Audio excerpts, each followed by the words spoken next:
Hello everybody, this is WarriorDan, and today I want to talk about Mirage Arcane Warfare. This is the newest game coming out of Torn Banner Studios, the developer behind games like Chivalry Medieval Warfare and other games. Mirage Arcane Warfare places a strong emphasis on melee combat assisted by magical special abilities. In short, it is a MOBA-light first-person shooter that is melee only, so you're not going to have anything in the way of guns or crossbows or any sort of ranged weaponry, setting aside magic. Miraz features a number of game modes including Capture Point, Team Deathmatch, and Individual-based Deathmatch. So if you're a longtime PC player familiar with games like Counter-Strike, Team Fortress 2, or Overwatch, then you'll be right at home in this game, mechanically speaking. The game's combat system is fairly straightforward. You can swing at people with your melee weapons, attack them with magical special abilities, or reflect incoming fire. It's a constant balance between being on the offensive and being on the defensive. If you're a good player, you know when to strike and when to block. This is not a game where you can afford to be overly aggressive.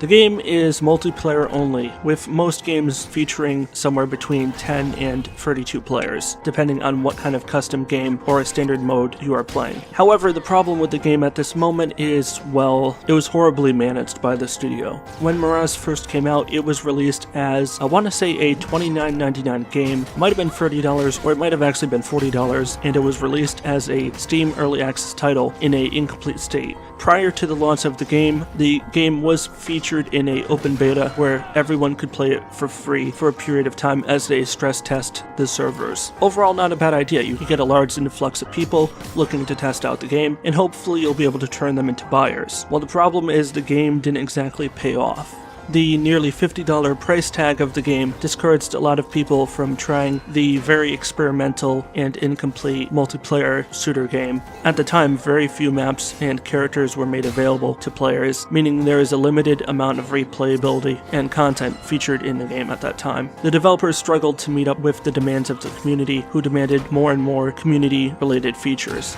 such as the ability to host AI bots instead of players on a server, as well as stuff like Steam Workshop support.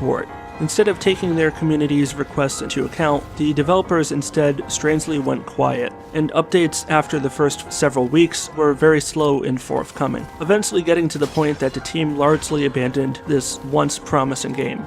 This game that had been advocated for and promoted for several years prior to its official release. A game that once at launch cost $50 to buy, now can be bought for less than $10 on Steam itself. How quickly times have changed.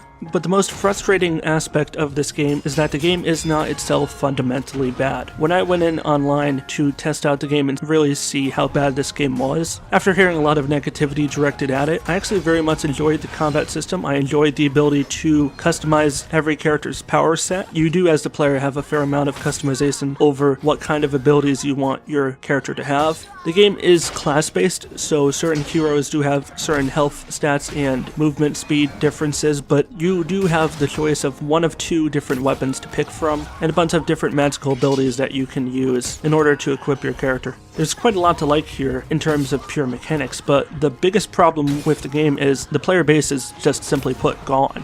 When I decided to start playing the game at 11 o'clock at night, still a fairly decent time to play games, one would imagine, I'd barely even found 4 people online. There's about 20 servers or maybe even 50 servers online, and there's a total of 4 other people actively playing the game. Now, when you have a player base of thousands of players who bought your game at launch, tens of thousands, maybe hundreds of thousands of people who bought this game at launch, and yet only 4 people are online at 11 o'clock at night, on a weekend night, something is not right there. And so I got to talking with some of the other players online, and they expressed their concerns as well, also sharing the belief that the mechanics of the game were sound, but the developers, after an initial month of support, essentially the team lost faith in their own product, and in turn the community lost faith in the game too. When you are a developer who has a game that struggles at launch, your best course of action is to initially see if the game can recover. An excellent example of this is the recent Tom Clancy games, such as Rainbow Six Siege, or even Tom Clancy's The Division. Both games were considered failures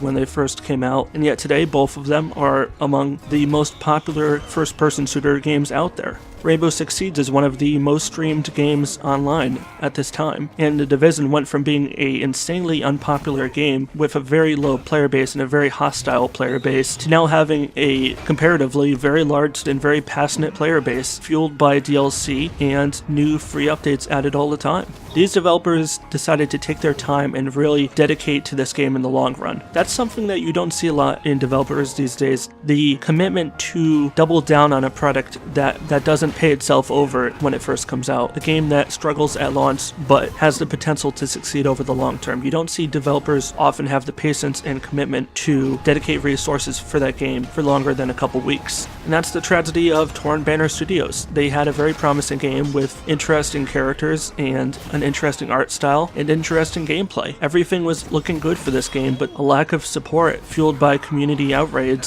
led to this game's untimely demise. Maybe Torn Banner Studios will learn from their mistakes in this game and apply this newfound knowledge in their future endeavors, but one thing is for sure, Mirage Arcane Warfare certainly has magic to it, but the developers lost their touch here and they made many grievous mistakes that other developers should take to heart when making an online-only experience. I know this kind of turned into a bit of a essay. This is all my spontaneous impressions of this game. Overall, like I said, I liked it. There are certainly many things to like, but at the end of the day, when you have a multiplayer only game and you have only a couple people online at any given time, whether it be 4, 5, or 20, that simply is not sustainable when you need thousands of people to be playing your game at all time. I think it's safe to say Mirage Arcane Warfare is one game that, like the desert setting it lives in, we can leave in the dust. This is WarriorDan signing out. Stay awesome, everybody, and peace out. Victory!